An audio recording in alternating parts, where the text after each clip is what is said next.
Kamusta mga kaibigan? Isang kwentong muli ang aking ibabahagi sa inyo na tiyak na kapupulutan nyo ng aral. Pero kung bago ka pa lang sa aking channel, ay pakilike po ng ating video. Pakiclick ng subscribe button, gayon din ang bell icon para lagi po kayong updated sa mga parating pa na upload. Hindi makapaniwala si Nathan sa kanyang nakita. Hindi siya makapaniwala sa nakita niyang nasa bansa ngayon si Isabela. Ngunit may iba namang kasamang lalaki. Magkahawak kamay pa ang dalawa. Magkaano-ano silang dalawa. Magkarelasyon ba sila? Iyan ang ilang katanungang namuo sa isipan niya. Napailing siya. Pero hindi iyon maaari dahil kasal silang dalawa. Asawa niya si Isabela. Hindi siya pwedeng makipagrelasyon sa iba. Inis na napabuga ng hangin si Nathan at tinungga ang bote ng beer na hawak niya. Tanghaling tapat, ngunit hayan siya at nag-iinom para pansamantalang makalimot sa natunghayan niya kanina. Bakit ang sakit-sakit sa paningin at dibdib nang nakita niyang eksena? Iyong kargang bata na lalaking kasama ng asawa niyang si Isabela, anak ba nila yun ang lalaki niya? O anak niya? Nagpakawala ng malutong na mura si Nathan at inis niyang ginulo ang buhok. Ang kapal naman ng mukha niya para mag-assume na anak niya iyon. Kailan pa siya nagkaroon ng anak kung noon ay pilit niya yung itinatanggi. You deserve all the shits happening of your life. You deserve it. Pagkausap niya sa kanyang sarili at muli ay nagbukas ng isa pang bote ng beer at tinungga iyon. Nailing siya at napapikit nang maalala niya ang nakita niya sa telebisyon kung gaano mas lalong gumanda ang kanyang asawa ngayon. She's already a goddess on his eyes before, ngunit ngayon mas kakaiba na ito. She really looks gorgeous and stunning. Napakaganda at higit pa ang salitang Diyosa sa kanya. Parang ang hirap-hirap na nitong abutin. Muli ay napabulong ng mura si Nathan. Nasuntok pa niya ang kahoy na poste dahil sa naiisip niya. Talagang sa kalagayan niya ngayon na wala siyang maipagmamalaki ay mahirap talagang abutin ng asawa niya. At kahit maabot pa niya ito matapos ang nagawa niya dito 5 taon na nakakalipas, wala siyang karapatan. Kahit ngayon lang, tama na ang pasakit. Napatingala si Nathan sa kalangitan nang sunod-sunod ng pumatak ang kanyang mga luha. Sobrang hirap na siya sa kanyang sitwasyon. Sobrang nagsisisi siya sa mga nagawa niya noon. Miserable na siya. Kaya pakiusap, tama na. 5 taon na niyang tinitiis ang karma. Isabela, wika niya. At sa muling pagkakataon ay muling pumatak ang mga luha niya. Hanggang sa tuluyan ng napahagulhol si Nathan. He could still remember what happened 5 years ago. Malinaw na malinaw pa rin iyon sa isipan niya. Nang mawala si Isabela, ay doon labis nagsisi si Nathan. Bukod sa nawala ang kanyang pamilya at tinalikuran siya ng mga ito, ay doon niya rin napagtanto kung ano ba talaga sa buhay niya ang kanyang asawa. Takot lamang siyang umibig at magmahal, kaya nagawa niya iyon. Ngunit hindi iyon sapat na rason para pahirapan niya si Isabela at saktan. Kinabukasan ng gabing umalis si Isabela ng pamamahay niya, ay hinanap ito ng mga magulang at abuela niya at halos ipahalugog na ang buong kamay nilaan. Mahanap lang ang nawawala niyang asawa. At kahit hindi alam ng mga ito, naghanap din siya. Ngunit wala talaga. Hindi nila nahanap si Isabela. Hanggang sa 2 taon na ang nakalipas. Nagulat na lamang si Nathan nang isang beses ay mapanood niya sa telebisyon ang nawawala niyang asawa.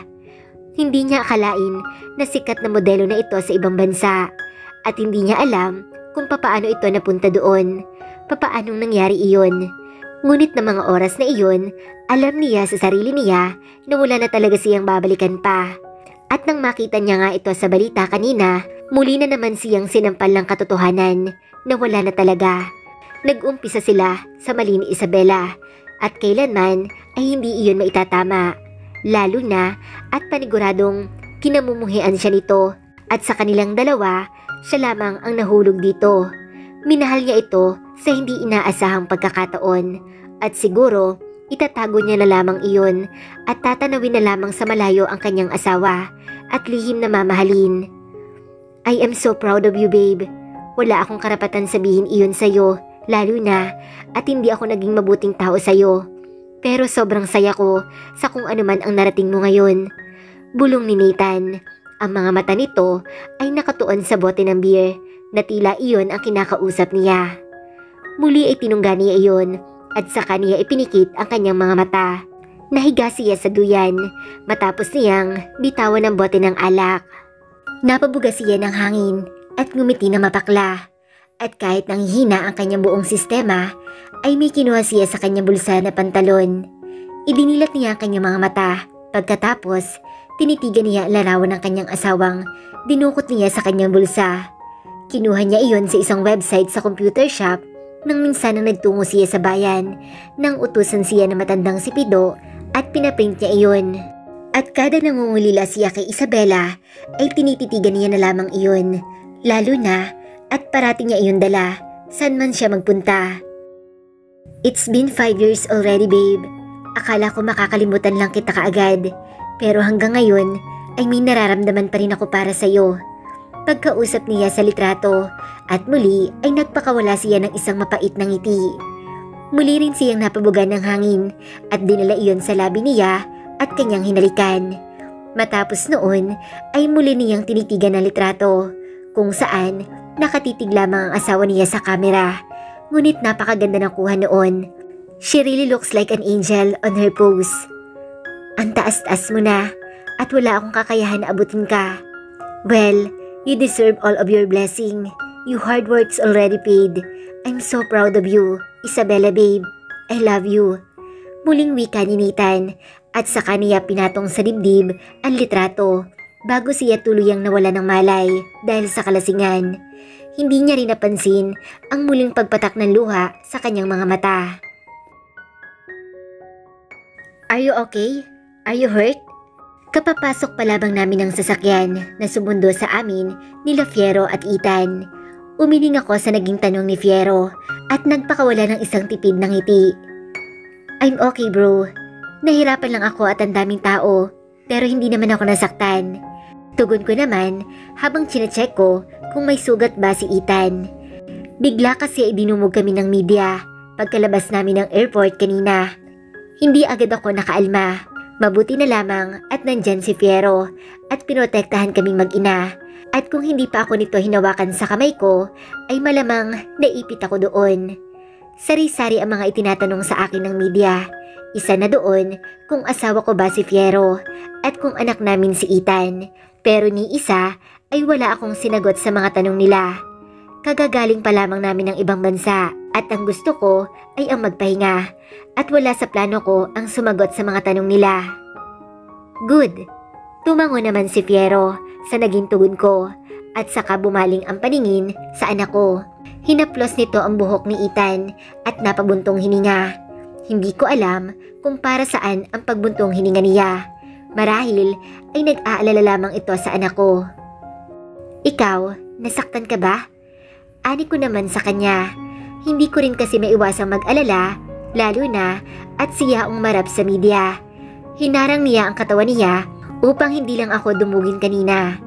Wala namang imik na tumango si Fiero at saka muling ibinaling ang tingin sa akin. I'm okay, Isabela. Don't worry about me. Napatango ako. Gusto ko lang magpasalamat kasi kung wala ka doon, baka naipit pa kami ni Ethan doon. Ani ko naman sa kanya. Kanina ay hindi ko inaasahang dudumugin ng press ang pagdating namin. Nakamas at shade na nga ako, ngunit nakilala pa rin ako at nagtataka lang ako at bakit nalaman ng press ang pagdating ko. Daddy Alexander and I are always here to protect you both.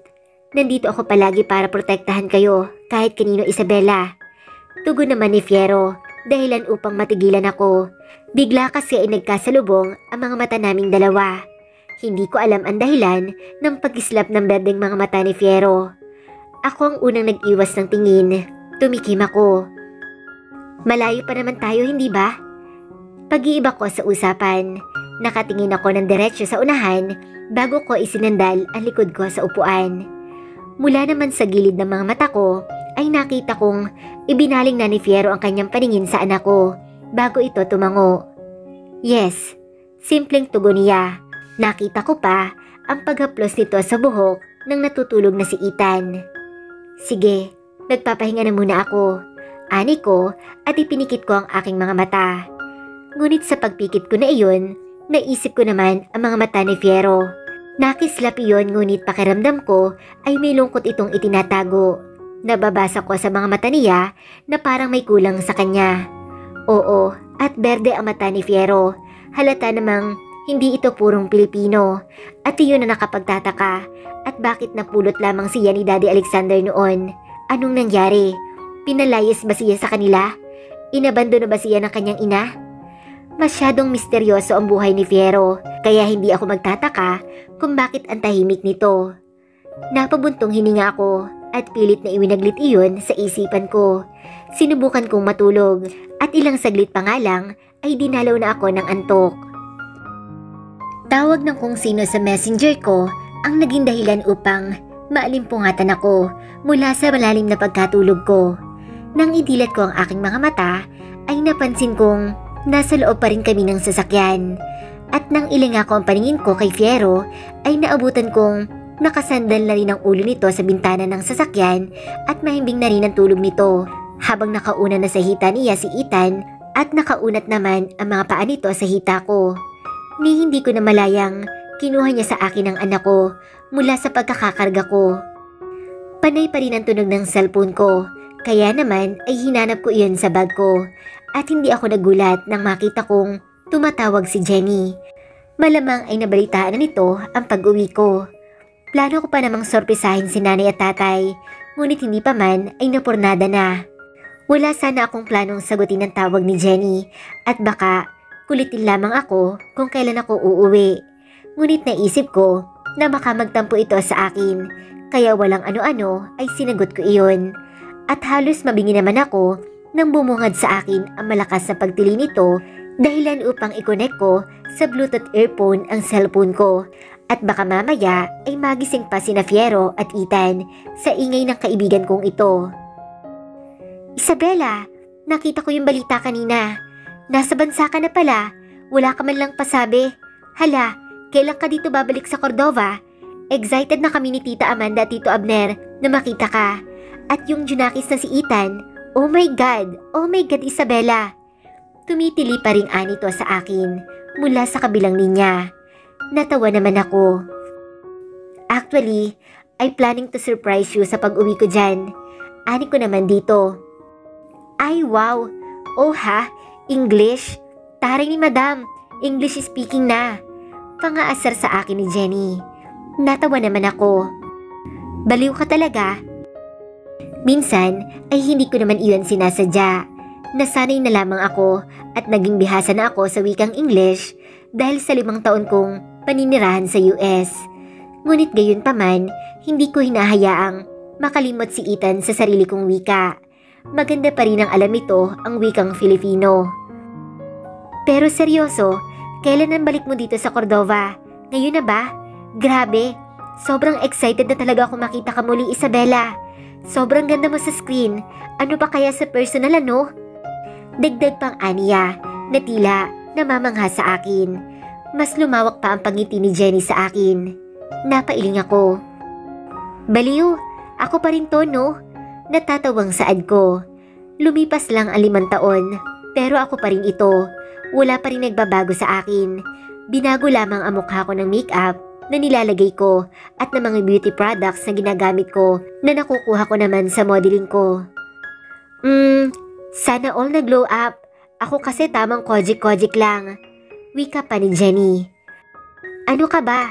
Maganda ka kaya, Jenny? Ani ko naman sa kanya. Sa ilang taon din kasi ay malaki rin ang pinagbago niya. Pumayat na ito at makorba na ang katawan. Nambola pa? Pero seryoso, kailan ba ang balik mo talaga dito nang maihanda ko na ang red carpet para sa'yo? Hindi ko mapigilang matawa sa sinabi niya. Palabiro pa rin talaga ito hanggang ngayon. Bukas na bukas, Jenny. Didiretso na kami dyan ng inaanak mong si Ethan. Tugon ko naman. Kailangan pa kasi naming magpahinga ngayon ng anak ko at napakahabang oras ng biniyahe namin. Kung ako lang, ay kaya ko pang bumiyahe. Ngunit naawa na ako kay Ethan at kanina pang stress sa biyahe. Napatango naman ito. O sige, aasahan ko yan ha. Hindi ko rin muna sasabihin kina Tita Amanda na nakausap kita para surprise pa rin ang pag-uwi mo dito. Gosh, Isabella, excited na talaga ako. Napangiti ako. Sige Jenny, maraming salamat. Hindi rin naman kami nagtagal pa ni Jenny sa pag-uusap at nagpaalam na akong ibababa na ang tawag. Matapos kong ilagay sa bag ko ang cellphone ay muli ako natulog, lalo na at tulog pa rin naman si Ethan at Fiero. Hindi ko na namalayan pa ang naging biyahe namin pauwi sa mansyon ni Daddy Alexander at nagising na lamang akong ginigising ni Fiero at sinabing nakarating na kami sa bahay.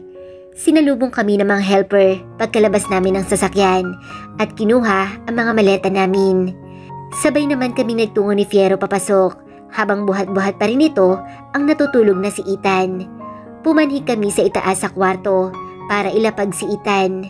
Nagpasalamat ako kay Fiero matapos niyang kumuta ng anak ko. Salamat bro, ani kong humihikab pa. You're still sleepy? Imbes itanong niya sa akin. Napatango naman ako. Grabe, pakiramdam ko hindi pa nakakabawi ang katawan ko sa pagod. Magpahinga ka na muna Isabella. Ako na ang bahalang tumawag at ipaalam kay Dad Alexander na nandito na tayo sa bahay. Sambit naman ito at saka sumulyap sa relo niyang pambisig. Muli ay napahikab ako. Sige bro, maraming salamat ulit. Tumango naman ito. Isinarado ko na ang pintuan pagkalabas ni Fiero at saka ako dumiretso sa banyo para mag-shower. Nagmadali lamang ako at talagang parang hinihila pa rin ng antok ang mga mata ko. Matapos ko mag-shower ay agad kong tinabihan si Ethan para matulog. Hindi pa nga lumilipas ang ilang segundo ay nakatulog na ako. Gabi na nang magising ako dahil sa mahinang tapik ni Fiero sa balikat ko. Nang idinilat ko naman ang mga mata ko ay napansin kong wala na si Ethan sa tabi ko. Napabangon ako. Fiero, ang anak ko, ani ko dito. He's downstairs kasama si Daddy Alexander. Bumangon ka na riyan at nakahanda ng hapunan. Iyon lang ang sinabi nito at kagad akong tinalikuran. Agad din naman akong tumalima sa sinabi nito. Matapos ko magpalit ng damit ay kaagad akong bumaba. At mula sa hapag, naabutan kong nandoon na nga si Daddy Alexander at kulong-kalong nito si Ethan. Tumikim ako at lumapit sa kanila. Naparingo naman sila sa akin. Nakita ko pa ang pagtayo ni Fiero mula sa pagkakaupo, mula sa kanang gilid ni Daddy Alexander at saka ito nagpunta sa kaliwa at saka pinaghila ko ng upuan. Iha, maupo ka na at tayo kakain na. Kumusta ang naging biyahe nyo? Nakangiting sambit nito sa akin. Nagpasalamat naman ako kay Fiero sa paghila nito ng upuan bago ako lumapit kay Daddy Alexander at hinalikan ito sa kanyang kaliwang pisngi. Ginulo ko rin ang buhok ni Ethan at kinurot ang pisngi nito upang kunin ang atensyon niya. Nagpakarga naman sa akin ng anak ko kaya binuhat ko ito. Mami, ani ito pa at iniunat ang dalawa niyang kamay sa akin. Matapos noon ay saka ako naupo. Nakabalik na rin naman si Fiero sa upuan niya nang magsimula ako magsalita. Maayos lang naman po Dad, kumusta po kayo? Nakangiting ani ko naman dito. Namiss ko kayo mga anak. Napangiti ako sa naging tugon niyang iyon. I miss you more Daddy. Namiss ka rin ni Ethan at panay ang banggit sa pangalan mo. Tugon ko naman. Nagpatuloy ang pag-uusap namin habang kumakain kami. Hanggang sa napuntang usapan kung kailan kami babalik ng Cordova. Plano ko sanang bukas na bukas din ay magtutungo kami roon. Nag-aalang ang ani ko pa. Hindi pa kasi kami nagbabanding ni Dad, kaya baka magtampo pa ito at kaagad kaming uuwi ni Ethan. Ngunit gano'n na lamang ang tuwa ko nang pumayag kaagad ito. Sure, Iha, ipapahatid ko na lamang kayo ng chopper doon. At kung hindi naman abala ang kapatid mong si Fiero, ay pasasamahan ko kayo sa kanya. Wika ni Daddy Alexander bago bumaling kay Fiero na kanina pantahimik. May gagawin ka na ba bukas anak? Tumikim si Fiero at nagpunas ng napkin sa kanyang baba bago nagsalita. Fortunately, ay may gagawin na ako kaagad bukas sa kumpanya, but I can cancel it para ihatid sina Isabela. Umiling ako at pinutol ko ito. No, it's okay. Kaya naman namin ni Ethan. Nakangiting ani ko naman. Nakita ko naman ang pag-iwas ng tingin ni Fiero at napatungo. Nagkibit balikat ito. Are you sure, Iha? Wika naman ni Daddy Alexander. Napatango ako. Mabilis na lumipas ang oras ng gabing iyon. Matapos namin maghapunan, ay nagpatuloy pa rin sa pagkwentuhan sina Daddy Alexander at Fiero hanggang sa isa-isa nang nagpaalam ng magpapahinga na. At kinabukasan ay maaga akong gumising at nag-asikaso ng pag-uwi namin ni Ethan sa Cordova. Hindi na kami inihatid ni Daddy Alexander sa rooftop ng Corpus Hotel kung saan naghihintay ang chopper at may meeting siya ng umagang iyon. Nagsabay naman kami sa hapag na mag-agahan at ang daming bili nito sa amin. Nasabi pa niyang tatawag siya kapag may libre siyang oras. Tanging si Piero lamang ang sumama sa amin at inihatid kami ni Ethan. Aniya ay inilaan niya talaga ang oras na iyon para sa aming mag-ina. Salamat brother, nakangiting tugon ko dito pagdating namin ng rooftop. Nilakasan ko pa ang boses ko at hindi na kami nagkakarinigan dahil sa ingay ng chopper. At katulad ng madalas na tinutugon niya sa akin sa tuwing nagpapasalamat ako, ay tipid lamang itong tatango sa akin. Nag-squat ito at pinagpantay niya ang mukha nila ni Ethan. I will miss you, buddy. I'll call you time to time. Okay? Nakangiting sambit ni Fiero sa anak ko. Ginulo pa nito ang buhok nito. Nakita ko ang pagmuso ni Ethan. Tila nagtatampo pa rin sa Daddy Fiero niya. Paano ba naman kasi ay pinipilit ni Ethan na sumama si Fiero sa amin. Ngunit hindi naman iyon pwede. Don't you really want to came with us, ha, Daddy? Malungkot na tanong ni Ethan. Tipid na napangiti si Fiero. I'll follow you there if I'm not busy anymore. I promise you that. Really? Tanong naman ni Ethan. Bigla ay sumigla ang boses nito dahil sa sinabi ni Fiero. Of course, I promise. I'll make a way for me to follow you there. Just enjoy your vacation, okay? Tumango naman si Ethan at bigla ay niyakap si Fiero. I will miss you, Daddy. Tumango naman si Fiero at niyakap din ang anak ko. Matapos noon ay nagpaalam na kaming mag-ina sa kanya. At bago kami makapasok ng chopper ay muli ako nagpasalamat kay Fiero. Hindi ko na napigilan pa ang sarili ko at niyakap ko ito. Malaki rin kasi ang utang na loob ko sa taong iyon. Bukod kasi sa inalagaan niya ako ng mga panahong buntis ako, tinuring niya ring anak si Ethan. At dahil doon, hindi na naghahanap pa ng tatay si Ethan. Maraming salamat sa lahat, Fiero. Bulong ko. Ang buong akala ko ay kakala si Fiero sa yakap ko, lalo na at iyon ang unang beses na ginawa ko iyon. Pero ganoon na lang ang gulat ko nang maramdaman ko ang pagtugon ng yakap niya sa akin pabalik. Tinapik ako nito sa balikat ko. Mag-iingat kayo doon, bulong nito. Please take good care of yourself too. Iyon ang sinabi niya bago siya kumala sa akin. Matapos noon ay nakangiti ako nagpaalam sa kanya. Pumasok na kami ni Ethan sa chopper at pagdating sa loob ay napabuga ako ng hangin. Ilang sandali na lang ay nasa Cordova na ako at hindi na ako makapaghintay na mangyari iyon.